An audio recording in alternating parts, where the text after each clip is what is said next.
est bientôt l'heure de passer à table, ici à la villa, comme l'appellent les membres de l'association Hippocampe.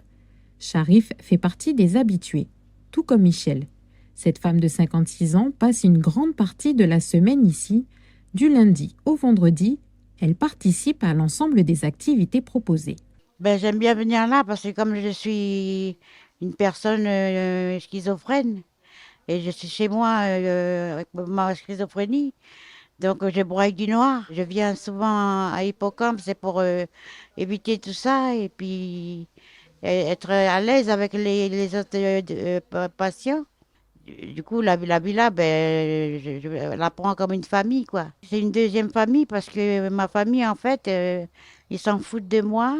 Je les en veux pas, mais ici, j'ai du soutien moral, psychique. Et je trouve que je vais mieux maintenant. Accueillir les malades, mais aussi leurs proches, telle est la mission de l'association Hippocampe. La schizophrénie, tout comme les maladies mentales, sont mal perçues dans la société et poussent les personnes à l'isolement. C'est donc pour créer du lien que la villa existe. Izan est entrée dans la structure en 2019.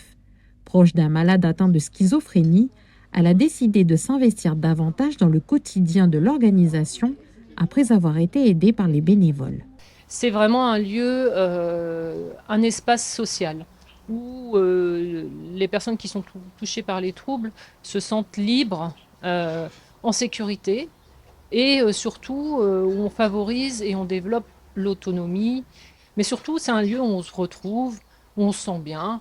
C'est un vrai espace de vie. Et quand on est confronté soi-même aux troubles psychiques, en fait, on se dit mais qu'est-ce qui se passe? Qu'est-ce qui nous arrive, quoi? On rentre dans un monde inconnu. De rentrer dans une association et de rencontrer d'autres familles, d'autres parents et d'autres personnes touchées par les troubles, ça va permettre tout simplement de se rassurer, de se dire que la vie s'arrête pas là et trouver du soutien, trouver aussi de l'information et c'est vraiment essentiel.